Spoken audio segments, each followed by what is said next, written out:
In Conquest of the Planet of the Apes, we learned how humans taught the apes to become civilized, which I think should start with potty training, but I'm not a screenwriter. Can you help me with my math homework? No. Please, it's really hard. It isn't the problem. Sheldon! Fine, what are you working on? There's a number, then there's a line, then there's another number under it. Fractions? Yes, fractions. At that moment, it occurred to me, if I could teach mathematics to someone as dull-witted as my sister, I could create a race of superhumans that would do my bidding. And who wouldn't want that? Please, Sheldon. You know what, Missy? I'd be happy to help you. Thank you. Try thinking of it this way. Imagine a pie.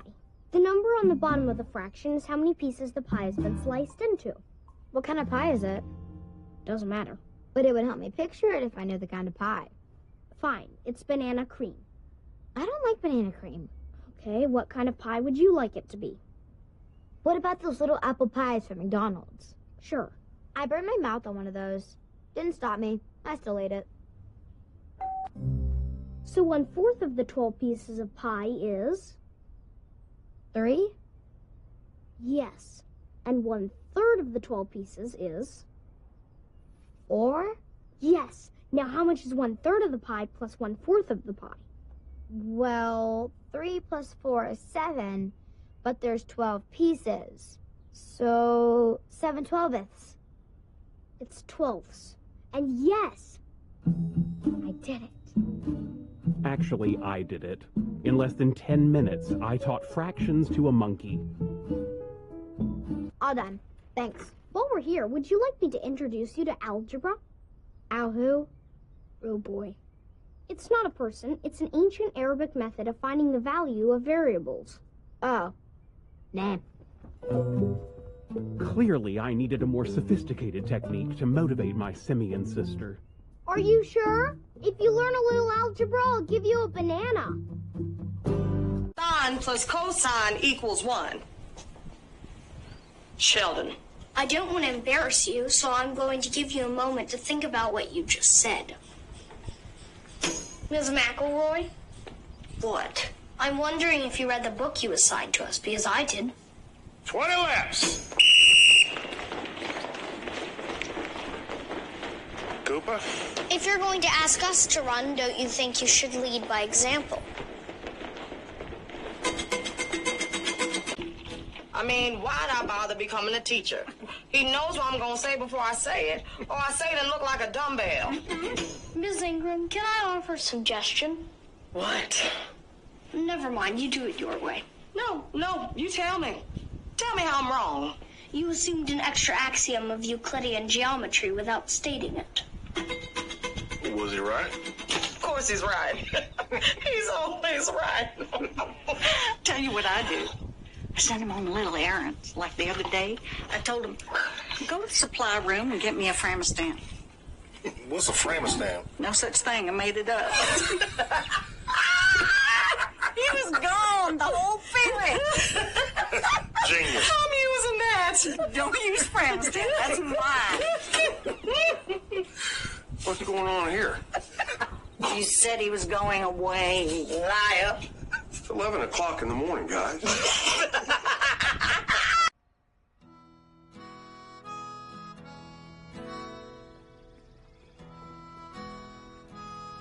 Yeah, you did it. How's your first sleepover? They feed you any weird food? When I was in Nam, we ate fish soup for breakfast. Sheldon, I'm talking to you. Well, I'm not talking to you. Okay, what's going on? After having my first good night's sleep in a week, I woke up with a fresh perspective. And that is? It was irresponsible of you to burden me with that secret. Sheldon, we've been through this. Okay, it's complicated. While I may not look up to you from an intellectual standpoint, I've always looked up to you as a role model. I can't do that anymore. And don't worry, we made a deal. I'll continue to keep your secret.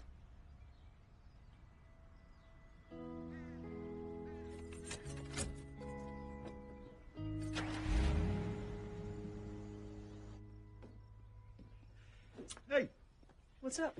I need to tell you something. What did you do? When Sheldon was doing our taxes, he noticed a missing check. What did you do? Before I answer, do you trust me enough to understand that it was for good reason and just leave it at that? What did you do? It's all your mother's fault. She is a bad person. I've been telling you for years. What did you do? Okay, now before I answer that, Just tell me what you did.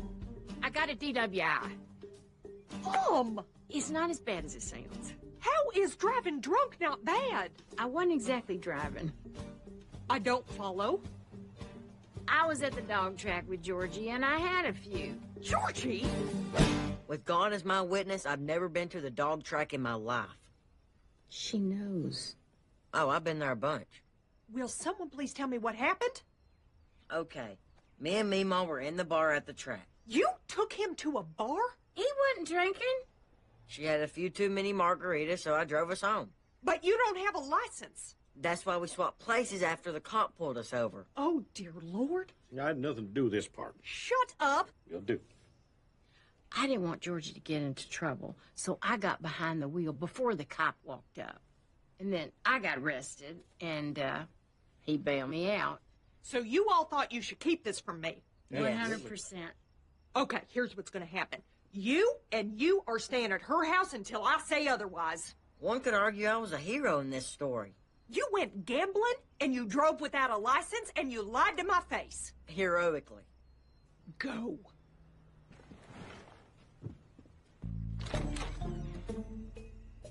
I love everything about this.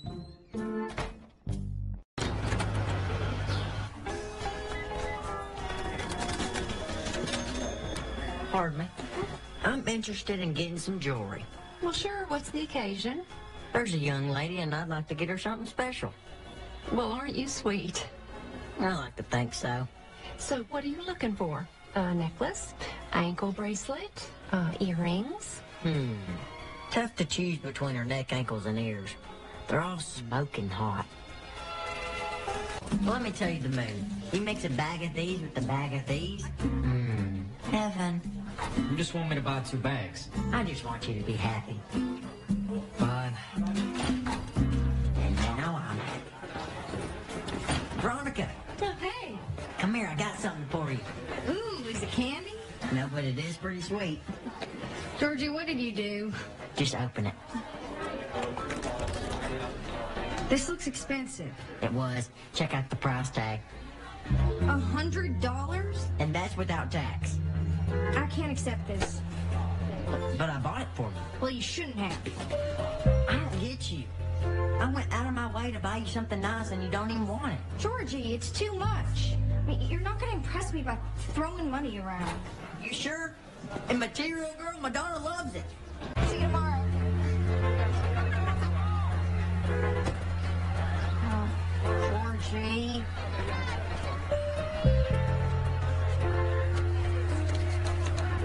Or you get mad. This only cost me 10 cents.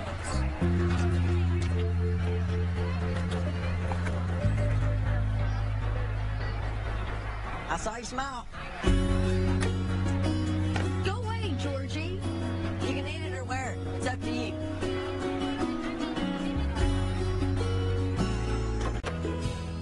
On any given day, our school gymnasium presented a cocktail of horrors. From daily humiliation to school-sanctioned violence. But one day a year, the gymnasium was transformed into a haven of learning thanks to a remarkable institution known as the Science Fair, set out to save humanity from deadly asteroids, and made it all neatly fit on 3 poster boards. The Science Fair may be a competition, but when the goal is promoting knowledge, we're all winners. And the winner of the Medford High School Science Fair is Sue Ann Ludlow. You've got to be kidding me. Kelly. You people are crazy. All right. You're celebrating mediocrity. Mediocrity. Mediocrity. Doing? Being disrespectful, sir. How come? Because I'm disillusioned with the school system. Georgie, do you know what's going on with him? Actually, I'm trying to ignore it. Well, get your feet off the desk. What if I don't? I was sent to see Principal Peterson. What is it this time? Youthful rebellion. My voice hasn't changed yet, but my attitude has. I'll let him know you're here. You do that. Ma'am.